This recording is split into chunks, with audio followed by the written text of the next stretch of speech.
Welcome to the Made Leader Podcast, where exceptional leadership isn't about who you are, but who you choose to become. Join your host, Jen Arnold, for expert interviews, real-world stories, and practical advice that transforms managers into exceptional leaders. If you're a middle manager ready to unlock your potential, this is your podcast. Let's get started. Hello, and welcome to the Made Leader Podcast. One of the hardest things about being a middle manager is that you get people coming at you from all sides with quote unquote great ideas. And your job is to figure out what's worth your energy and what's not. But how do you do that in a way that doesn't alienate your team or piss off your boss? That is what we're talking about today with today's guest, Dr. Rob Leone.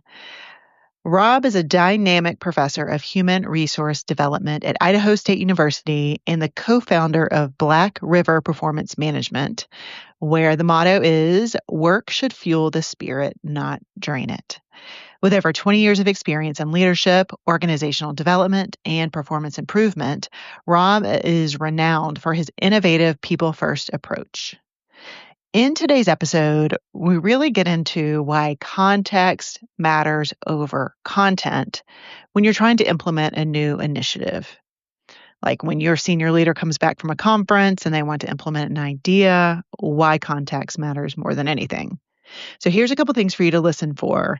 If you've been charged with getting an idea implemented, you want your team to move forward, or someone else wants your team to move forward, Rob walks us through his 5I framework for adoption. That's super helpful.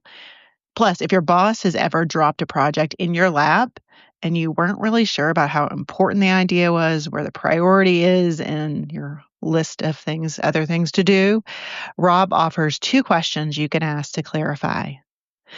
Now, without further ado, I hope you enjoy my conversation with Dr. Rob Leone. Rob, welcome to the Made Leader Podcast. It's so nice to have you on today. Thank you for having me. When we talked before this recording, you mentioned a context for content, and that just had me curious. What are you talking about? What do you mean by that? Yeah, so let's even step it back one step further and just start with language in general, right? There's a great chance on any leadership term we take right now, you and I would have a different or slightly different definition, motivation, autonomy, micromanagement, you name it, we'd have a different kind of definition to it. And then you take that into the workplace and you might have 20 people on your team that have slightly different definitions and slightly different lenses through which they're seeing the world based on past experiences, which also influences how they kind of process the definition.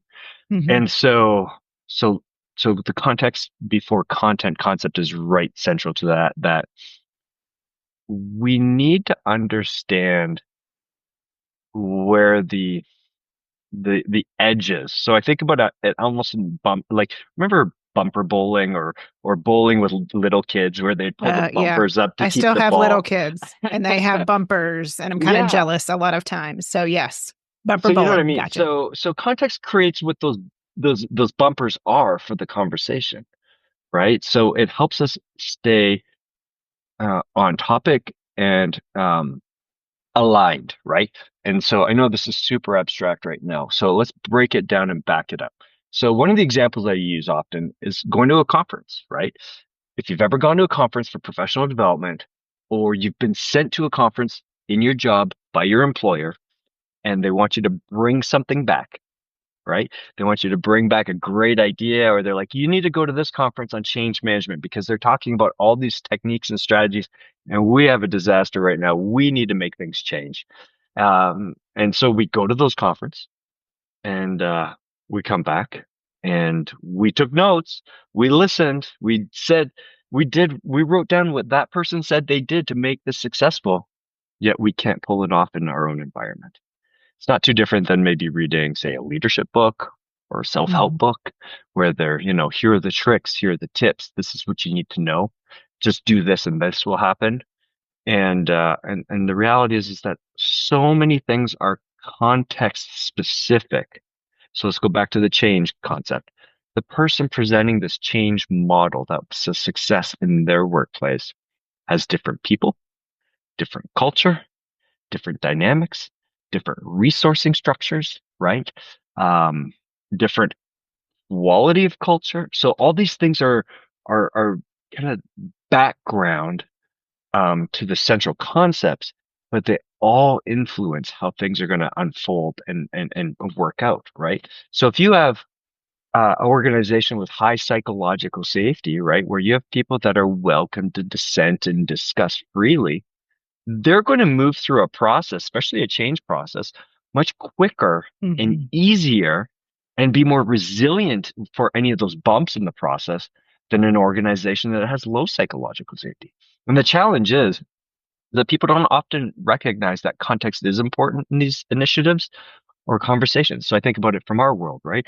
The world of consulting, right? So you could go in and just deliver a training that's a canned training program. But is that on point and is that relevant and specific for that client? Does it meet the need? Is it more than edutainment? Is it actually an investment that's addressing what it is that they need to resolve or help with, right? And so that's where that Hmm. context comes in. And that's why we do deep dives and needs analysis and actually root cause Yeah. analysis.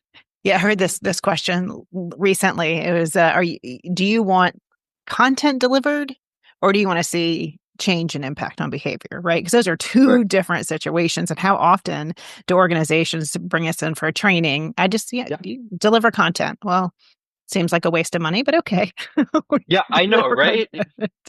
Yeah, we often, so our business, we highly referral based, and they often say, "Hey, Rob, can you guys come in and do what Angie did for X, this company?" And I say, "Sure." Like, yeah, let's have this conversation. But I said, but before we decide on it, can we talk at least determine Mhm. what's challenging? What's your pain points? So we could at least determine, happy to do that if that's what you really want and that's what you need. I want to make sure this is an investment, right? Not an expense, not just a checkbox Mhm. and move on to your point. Yeah, yeah, and we talked about this. So here in Las Vegas, we have the company Zappos, right? Hmm. So very well known for their culture. And we went through in a tour with our Culture First group, and they were saying like, yeah, there's all sorts of industries that come through here, from finance to legal, and all of these by nature Hmm. different professions that as Zappos culture, where is that going to fit in a law firm, right? Where is that Yeah, going to fit in the financial services industry? Maybe there's an element you can take out, right? But absolutely. I find that organizations, Hmm. especially higher level leaders, like the bright and shiny. Hmm. They love the new idea or the flashy thing. Hmm. Has that also been the case with what you've experienced? I guess for what I've experienced is that runs with a certain mindset of a certain leader or executive. Hmm. And so I've seen that, but I've also seen people that actually, this is my preference, the person that's like, I just don't know. You're the expert. So I'm good at this craft of finance or sales or whatever this is, Hmm. but I need your help with culture. I need your help with leadership development. And so that's where I love to spend my time, and I'm sure you do too. But yeah, I think I think it's part of the reason it's a mindset that we possess. That's part of the reason why we're tripping over this return to work concept, is because we see things as absolutes in many instances when what is an absolute in our life? There's so few things. So remote work as an absolute success. No, there's a bell curve, right? There's high performing remote work teams, low performing remote teams, and everything in between. But, to your point, something that they see like, oh, Zappos model, or I was with a group today talking about like the fish philosophy, right? Like, let's just bring play into our organization. Well, yeah, it's a principle, but it has to be based on your players. It has to be based on your culture. It has to be based on your team, their attitude, their disposition, their interest in this, right? And so, yeah, we see that a lot that people want something, they want to emulate it or replicate it, but this is where these investments go wrong, right? This going back to the Hmm. conference attending, right? Like you think about if someone was sending me to Vegas for a conference, right? No more cheap hotels and cheap meals there, right? Like it's expensive No. now. And so it would be probably a $5,000 week in terms of conference fees, travel, lodging, food, right? What's the ROI on that expense as an employee that goes, tries to bring something back to insert into the organization? It's actually pretty much it's a negative return in most instances. Like the conference is beneficial because it might be a steam building, but the actual transfer and resulting outcome of bringing something back without the leadership recognizing that, look, I need to give you different resources, need to allocate different time to this initiative. There's these variables, and so it's a tough situation to be in. But the context is important because it's the backdrop. It's kind of like moving from black and white to color, right? In terms of photography, context provides the color of the situation, and it's that color that we need to deal with and understand so that we're leveraging what we need to leverage, embracing what we need to embrace and supporting what we need to support. So, how can leaders recognize what's right for their culture? So, is it even just saying we're trying to achieve this outcome and then looking at the context to see how they get there? But, like, how do you recognize when it's like, oh, yeah, we really want a culture shift, or it's just a bright and shiny? We want to bring this concept in. Well, I think that's the easy thing, right? The bright and shiny is actually visible in many instances. I like what this looks like, right? You know, if you didn't know what the 2025 cars look like and you shop for one, how would you decide what you wanted to get, right? So at least the bright and shiny is something that I know what this environment feels like. I know how people talk about Zappos or Google or whatever those big players are. Um, and this is a tough question because I'd like to say that we have to have an idea of the end in mind, but when you're not trained with what that end in mind looks like in terms of culture, right? We continue to promote people.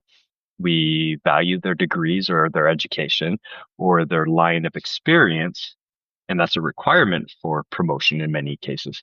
But then we promote them into a realm where there is no development required, right? Like, so they're moved into leadership ranks without leadership development or support or any of that stuff, right? So it's a difficult prospect, right? It's hard to say.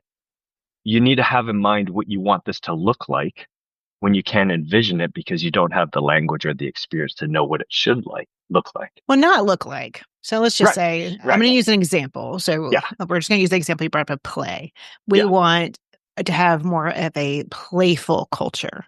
Yep. Then, let's just say that is, and it's not traditionally Yeah. an industry that is Mm-hmm. playful. Mm-hmm. Is there a way to say, okay, how could we infuse the principles looking at the context we have currently? So we know the outcome is a little bit more play. We're not going to be juggling balls at every meeting, anything like that. But is there a way to then go, okay, what are we swimming in right now, right? What does it look like? Absolutely.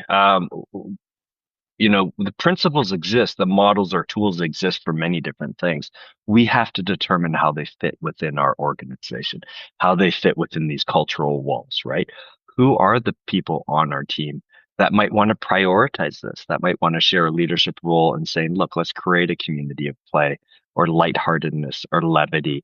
And what does that look like?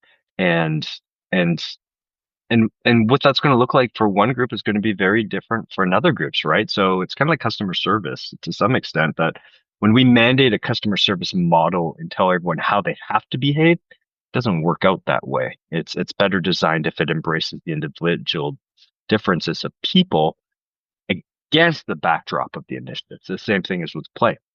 If you have a lot of people on your staff that are not interested in playful nature, this is going to be a tough concept. Like there's actually assessments out there that measure hedonism or hedonic experience, right? So because some people want to be in more of I go to work, I produce environment, a little bit more serious in nature, whereas others want to have works my life, works my friendship, works my everything. I want to have fun. Well, when we take these concepts and principles, if they don't align with what your team members aspire for or believe in, then we're not going to be able to successfully replicate this over any period of time. It becomes almost like a gimmick. It's that concept of someone says, well, look, in their break room, they have ping pong tables, so we should have ping pong tables. And it's like, well, if your people like to play ping pong and if they want to spend time together and there's all these things, right? So we could absolutely end at a very similar destination, but it has to be driven by the talents, interests, and resources of the players that are in that organization. And then they get to define what play is. They get to define, you know, we just came off of a webinar talking about joy, what joy is, and what does that mean, and how do we share that with each other? So, which in and of itself, this is a wonderful activity in terms of building culture and increasing knowledge of each other because we start to learn more about each other. And that's how we could support these initiatives. But we see this all the time. You have these dark or toxic cultures that take a long time to turn, and they think that some flashy concept or initiative that comes out of a box can just be implemented here and it's going to work. I think about it kind of like process engineering and process systems like Kaizen and Six Sigma and Lean and all these things. Like the principles are awesome, but if the people are still problematic because of behaviors, leadership issues, absenteeism, all these different things, the strength of the process is not going to fix the human elements of the system. And so the human element has to be ready to embrace that system. Let's just say that there's a leader out there who's saying, yeah, I really want to introduce a new concept to my team. So forget the whole organization for now, but they just want to introduce a concept, whatever it is, play. What else have we talked about here? Joy, well-being, like any of these things. Like, how do they know how to tease out what is of interest to them, right? An idea they had, whether it was from a conference or someone else, and if their team's actually ready for it. Like, what would you recommend that they start going, okay, before I just say, hey, we're doing this, as some leaders, will do, how you kind of gauge the temperature or gauge their interest? Or not even that. How do you even just observe and look around? Well, okay, so what we know is that top-down driven initiatives are tough. That if people are not a part of it, it's kind of like the change management concept of you need buy-in. People need to be a part of it, or it's not going to stick. Or if it does stick, it's slow. It's slower to adopt. I have this 5I motto that fits in here really well. So when we talk about engagement or building community within organizations, we look at 5 different I's. The first one is inclusion. Include your people in the process and make that invite for everyone. So I'm the leader and I have an idea. I got to recognize that it's an ideation. It's not an outcome. And that if I want this to be successful, I need my team to be bought into this before we even roll it out, right? So I'm going to include them in the vetting, thinking, decision-making process. First I. The second I is I'm going to actually start to involve them in the decision vetting process, right? So if we're talking about, let's just use play again. What does play really mean? Who would like to be involved with defining that, looking at what other organizations are doing, as opposed to where we started? Zappos does this, we should do this, right? So from there, what happens is that people that are involved in these processes at will, because they've determined they want to be involved, I think it's a good idea. So yes, I want to step in. I now become invested in the process. I start to develop some ownership. So this could be an idea that, say, let's say you're my supervisor. We'll keep this a little cleaner. You're my supervisor. You pitched this. Now myself and my colleagues are running with it because we like this prospect, even though we haven't rolled it out, but we're building enthusiasm, building energy. So we go from becoming invested to influential. Now we are carrying the torch in this initiative because we want to carry the torch. And when people are not in accordance with us, we have some influence over them, and that's to bring them along or to have some conversations with them. So what we're doing now is actually removing you from the idea inception. Like you're that person that's casted the idea, just like the vision, but you're making it about us as the team to determine whether or not we're going to do this and how we're going to do this. It might be absolutely certain that you're doing this. You're going to do this no matter what. This is the outcome, right? Actually, it's been bestowed upon you that, Jen, you have to make this happen, but now you have some creativity though, or flexibility or leniency here on how you execute that, right? And so I'm just going to recap the first four. You, you include them, you involve them. When those things happen, they become invested in the process and they become influential of others. And then the last I, the top I, is they develop a sense of identity, shared identity around that initiative. And this is the same concept that could be used in, say, graffiti mitigation in a community. It is a concept that could be used in your team, in your organization to determine, we have our central product lines and outcomes that we're targeting. But I want to empower you and give you some ownership over how we accomplish this as a team. Gotcha. I think that's a really helpful model.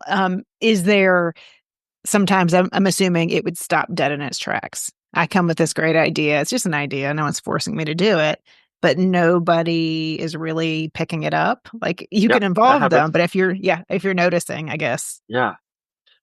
So I would say how do we set ourselves up or how do we set you up for success in this, right? So if I was working with you to support you in this initiative, so now I'm the consultant just or coach or advisor or whatever, I would probably have a conversation with you, Jen, about who are your most likely champions of this concept. Who else likes play? who who doesn't like play? Who do we also need to know about, right? Like so, we joke about this at time when we do personality profiles and assessments and behavioral assessments with teams, and we say who should be the party planners and who shouldn't be. I should not be the party planner. My wife Angie should be the party planner. And well, she has all the enthusiasm and extroversion, but I will, it's just different perspectives have different strengths, Mhm. right? So I would say, Jen, who are the people we need to know about and who are going to run with this? Who do you think on your team will really champion this? And we start bringing them in for early conversations to plant the seeds to test the waters. And we do this consistently with a lot of organizations when they're rolling out new ideas, different practices, trying to develop support prior to going into a meeting, that we have our people that might report to us, but you could tell that the trust is higher there, the respect's higher there, that and they will be honest back to you. They'll give you some feedback. They're likely the early adopters, and so you're still rolling it out in a way that's equitable, but it's kind of like field testing an idea. Hey, what do you think of this? Is there even anything to this? I saw this happen, or this is where we have to go. Any ideas? Because even this concept in and of itself is following that 5I framework that I'm involving them Mhm. prior to rolling it out to build enthusiasm for it prior to it being rolled out. So can this 5I framework also be used if an employee comes to you? Because as Mhm. a leader, your employees are going to come to you. We should do Yeah, this. yeah. Same. Then you kick it back to them and say what? Tell me more. What do you think? And so I think this is okay, a couple different things. This is tough when some people have this mindset that I bring ideas, I don't bring solutions. And it's tough for the leader to be working with those people, right? Because we also want solutions and next steps. But a situation like this, when someone brings that to the leader, what a great way to start developing leadership skills within them and critical thinking skills within them, right? Because you have a couple options. One option is to shut it down, which doesn't build relationships. One option is to pick it up and run with it, which is now a burden to you. One option is to help them run with it through a coaching and mentoring framework, which is starting to build some succession planning framework, stuff like that. Or one option is just for them to figure it out and then they don't feel supported, right? So it's kind of like a dance. It's trying to figure out Mhm. who's this person coming to me? What's their idea? And I'm open to it. I just don't have the time to run with it. And determining, hey, why don't you take this on in the next week? Just continue researching this a little further. I like what you're talking about here. I think there's a lot of value here. Let's just go a little deeper, see what else is out there, benchmark it against some other organization, whatever that is, to gain more information. And then your role as a supervisor is to support, to clear obstacles. Oh, this is a good idea. Let me resource it. Let me explain how I could resource it, things like that. So you're working with them so they could run with it. Because the two options of me picking it up or shutting them down is is not serving anyone really well. So having them involved with the ownership of this, it's kind of like, I think back to, we have teenagers complaining about, maybe it's college roommates, right? Oh, my roommate's this, my roommate's that, and the RA or the hall director's hearing it from both of them, right?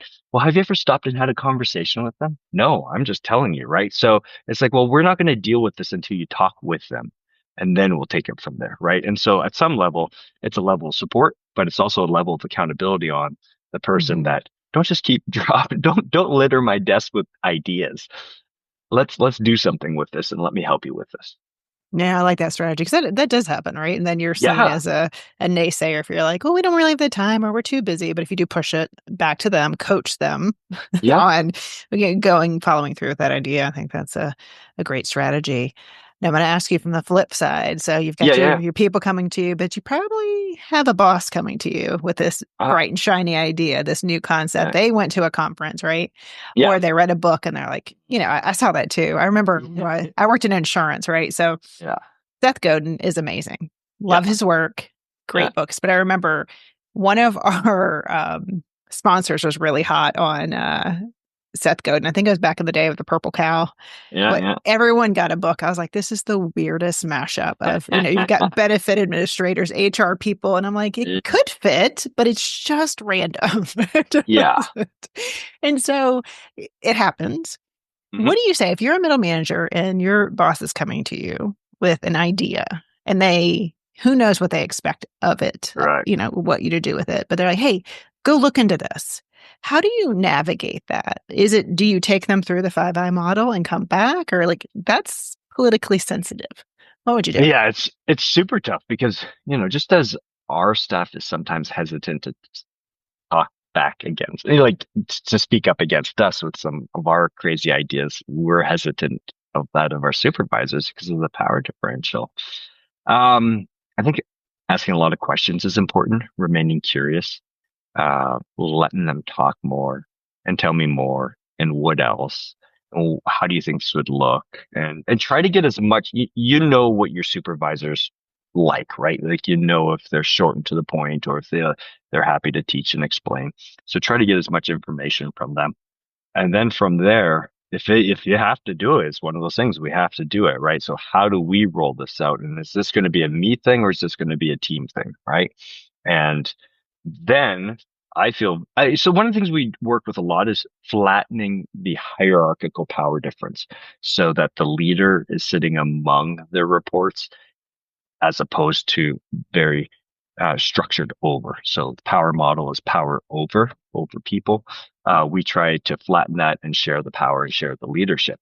When we're doing that and that's working, the culture is a little bit more all hands on deck and people are happy to help and play and to assist in these things. So then all of a sudden, because I've had a flattened power differential, flattened power system, I have people that are trusting me because I valued their input and their involvement in outcomes, but also now they're interested in helping and supporting me too as their supervisor. So I can bring these ideas to them to vet it.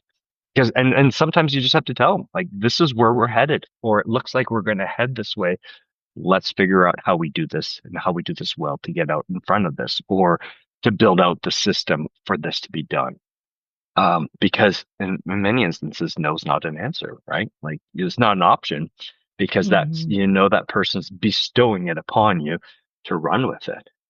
Let me challenge you a bit Yeah, because I think there are some times where it is an initiative, but sometimes yeah, it's just, hey, go yeah, look into this. So, yeah, is there a way? I'm trying to think. I'm going to ask this question. Is there a way to discern a question you can ask? Because typically, if I'm thinking of a senior exec or a CEO, they're not going to be sitting there for a whole bunch of questions, right? They yeah. get ideas Correct. and just go, do Yeah, something with it. Um, is there a question or a couple questions that you could ask to discern between, is this for real or is this just they have to kind of, sometimes it's a relationship thing, yeah, right? yeah. I think two powerful questions are what's our timeline? You want this to be accomplished by, and how will this be resourced? Good points. Right? Because they're both resources, right? And they're both going to influence how we accomplish things. And also, it might give pause to someone to think, what do you mean, how are we going to resource this? We're just going to do it on top of what we're already doing. Okay. Hmm. All right. Well, that gives me at least an answer and a framework. And now I get to look into this. And Right. yeah, because you're right. Some people are pretty direct and just here's your marching orders, get to it. But, what are my resources? What are my timelines? And both in terms of for me to look into this as well as execute this if we were to do this. I love those questions. I think they're great ones. And I don't know if it would get to this level, but should I take this other project off my plate to work on this, right? If Yeah. there's a big initiative you're already working on, does that need to, take a back seat to this? But I Yeah. love those two questions. I think they're a brilliant way because you'll know if they've thought of it or not, right? If it's really a for real initiative where it's just never mind, don't worry about it situation. Well, yeah, you go back to the Zappos thing, right? So you think about it in terms of what they're doing. What would it really cost for us to emulate that, right? Like, just think about this. Like in terms of what their annual revenue is, I don't know that number. Their head count, their size of their facilities, right? And then what percentage of square footage and expense is allocated to fun, Yeah. lightheartedness. You know what I mean? Yeah. And do we have a budget that let's even just talk about pool tables and ping pong tables alone? Do we have $30,000 to put in the break room for stuff that you're saying you want to do? Can we do this? And so I think that helps people when there's dollars and cents to be chased and to be mindful of. That helps break that kind of shiny thing. But sometimes Yeah. people have the money to do it. But then there's processes. Like I'd love for someone to say, hey, look, we have $100,000 to build our culture in the next 6 months to do whatever, blah, blah, blah, blah, blah. We want it vibrant. We want to start turning the ship. And sure, no problem. And it's just not me creating things. It's me engaging people in what those solutions look like Mhm. that are specific to that culture, that's specific to the appetite of the leadership. Mhm. And that is something that people will actually get behind. Yeah, and I just want to call it something you just said because you were talking about if someone else is doing it, here are some things Yeah. to consider, right? So you talked Yeah. about, industry would be one, Yeah. employee size, the head count, the budget.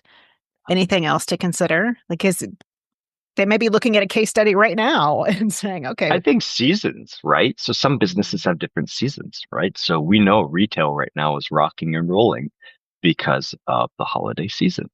And so we can't have these conversations or we can't roll things out right now. Like next week, I'm actually going to be with a retail company doing strategic planning all week. And it's like, wait, how can we do this 2 weeks before Christmas? It's because they're a summer focused company. And so it's a really quiet time for them. So there's a seasonality of our work that gives better space for us to do retreats, to make plans, to, revisit what we're doing. And so that to me, I think is really important also is what is our cycle of work and what do we have to be mindful of? No, that's a good one. Now, when you think about practicality, Yeah. I love the five The I engagement framework, frame. Yeah. the Yeah. engagement framework. Um, I think that's a great one. It's practical. But if you Yeah. had to boil it down to like a practical way that middle managers can apply this context before content situation, this phrase that you've used to their role, what would that look like? So I see it as a part of self-exploration and recognizing who I am and learning more about who I am and how I'm similar and different than others. In some ways, I'm very similar to others. A person is a person is a person in a really general sense, right? But also, I'm different than others at times, or sometimes I think I am different than others. So it's just unpacking. By increasing our self-awareness, we're better able to navigate our environment and people around us. So there's this concept, attribution error. And it's one of the big challenges in organizations is where I, as your leader, make these assumptions about your performance. I misattribute them to factors, the wrong factors. And this is one of the things that happens quite a bit for people is that they make assumptions that what motivates you is different than what motivates me. Well, I believe, Jen, that you're probably intrinsically motivated, pretty highly intrinsically motivated. You want to make a difference in people's life. You want to leave some things looking better after you've touched them, these things like this. So what I've seen is when we do motivation workshops, we see, okay, so I'll ask the group, I say, what motivates you? By far and large, people show up with intrinsic things, making a difference in people's life, um, building something for people to experience, changing their life trajectory, service to others. And then I say, all right, take a pause. I say, what motivates your staff? And it's almost like a switch flips and they go benefits, compensation, time off. And they go to this truly external concept. And so that's an example of attribution error. That'd be me saying, look, I'm intrinsically motivated because I like to make a difference in people's lives. Jen, she's motivated by money, right? When you're sitting there going, what? I love people. I want to help and support people. So it's part of this recognizing the nuances, similarities and differences between self and other. And that's where we could start to see where context is occurring. The other thing is language, as we started with. Language is really tricky. So when I say motivation, I got to be careful to remember that when I say that word, you may or may not agree with me on what that definition is. And so we need to determine what the context of our conversation is first before we get into the busy work or the business of the conversation. So practically it's self-development, self-exploration, and getting to know that there's more than two sides to every story, more than two sides to everything, right? There's the right, wrong, and everything else around it, right? And so it's the gray, right? The black, white, and gray area there, that everything in life is gray. Perception does not equal reality. Perception exists and it really informs how we behave and what we do. But if I stop existing right now, everything's still going to carry on. This world's still going to happen. It happens every day through loss, right? So it's this concept of being careful not to take everything at face value and asking questions and remaining curious about those things, which is really tough at times especially when you're a talker and you're competing for airspace without necessarily thinking. And so you could dominate that and you might not ever listen to the context, right? So think about it in terms of a friend venting to you. Are they venting to you because they want you to give them your advice? Or are they venting to you to get it off their chest, right? And so what is the context of this conversation or this experience is very important, because if I don't seek to understand, now, Jen, do you want me to give you my feedback or you just want to keep talking? No, I just want you to be quiet and I'm just going to keep talking. Perfect. That helps. And I think we need to be, one of the other things that's actually practical that we can do that needs to happen is we need to slow down. We move too fast. We've done a good job of competing with how busy we are versus everyone else, right?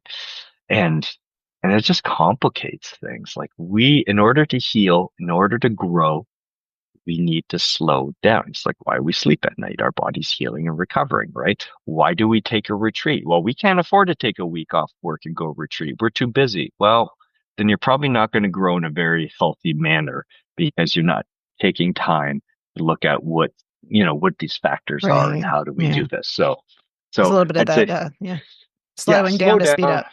Slow down, increase your level of self-reflection, and bring those pieces all together. Yeah. And I like that you said the perception. So I think the hardest thing in organizations is perception is reality, right? So that's Yeah. Doesn't matter. That's what I had to learn the hard way, even if it wasn't Mhm. true. So I like that also the idea of leaders just slowing down and what are you assuming, right? What are you Yeah. perceiving to be true that's not really, or you don't have all the information to ask. Ask more questions, get to know that person on a different level or that situation on a different level. Because I think it's so pervasive in organizations. I mean, if leaders could slow down and say, Yeah. what am I making up about this situation, right? What Yeah. other angles are there to look at this situation? I think that could be extremely helpful. Yeah, we can't afford to slow down and do a development session or a workshop or whatever. I'm like, you can't afford not to. Like, Mhm. like your culture is going to happen by design or default. How do you want it to be here? And how do your people want it to be here? So you do need to slow down and take a look. Another thing to think of is, you know, are we treating symptoms or are we treating the real true root cause factors here, right? And too often from the leader's vantage point, they're treating symptoms because they're not far enough removed to see what the other factors are that are influencing things. And that's, I think, is another lesson as it relates to context, is that if you're too close, it's hard to really see what's really happening. Mhm. And so that's why it's so helpful to bring an outsider in to facilitate a meeting, those retreats, things like that, to look at Yeah. these things. I don't know why people do not hire facilitators more. You cannot be in it and facilitate at the same time. To bring a skilled facilitator in to get you to the right place. It's so strange to me that people will skip costs there to get Yeah. to you're pulling someone in that doesn't have the skills, and then they can't be part of the solution and the brainstorming and the concept creating or anything. So yes. And in many instances that I come in contact with, the leader who happens to broker my services, which I'm appreciative for, also is dealing with the fact that their staff just looks at them and waits for the answers. Mhm, mhm. And so what we try to do is we try to pull the leader out of that leadership rank role and make them a participant and remind them that your job is not to really speak up until I ask you to speak up Right. and when we're facilitating, because we want to increase the level of psychological safety of the team. We want to increase all those eyes, right? The Mhm, buy-in, the mhm, engagement pieces. And sometimes we have to temper that leader to create that voice. And that happens because maybe the leader has a big personality, or maybe that leader's much more seasoned and it's a young team. You know what I mean? There's all different mhm, mhm. reasons. And none of them we're not saying any of them are wrong or bad. It's the complicated nature of power Right, and how do we shift power to empower your people? right. So, Rob, if someone wanted to get in touch with you and bring you in to facilitate or do any Oh, yeah. development, how do they get a hold of you? Okay. So the two easiest ways to find me, our company website is Black River Performance Management. So we actually spell it Black River and then the letter P and the letter M.com. So blackriverpm.com. Once you get on the page there, you'll have an option if you want to sign up for our monthly newsletter. This podcast will be on it, pushed out that way. Book recommendations, things that are going on, retreats we're leading. But also within the web page, you'll see the email address, you'll see a phone number. Just reach out that way. Or I spend most of my time on LinkedIn, and you just look up Rob, and my last name is spelt like lion, Lion, even though it's pronounced Leon. And so just look in the search line, Rob Lion, I guess, Lion. We'll just And say, call it what it and is. and if you throw the word Black River in there, it'll probably come up, or Idaho State University will Yeah. come up as my professor role. Don't worry, Rob. I got you. I'll link this up in the show notes. Don't worry Okay, about it. People okay, don't have that to will go make it searching. easier. Absolutely. Well, Rob, before we close out, do you have any additional thoughts or comments that you want to leave the listeners with? I just love the space you're taking up here in terms of that middle of the middle of the sandwich. They're not the top crust, they're not the bottom crust, and it's a really tricky place to live. And in fact, it's tough because people are trying to gain their sea legs as leaders in this space. They have to negotiate the relationships of power above and then the relationships below. So it's a really tricky space to be in. And so thank you for giving this some attention because it's not hard. It's not easy to be here. And we need all of our resources we can get and then, learn them and then pay attention to the context and then roll them out. Yes. Well, thank you for bringing your expertise and your thoughtfulness to this podcast. Great Thanks, having Jen. you. Thank you.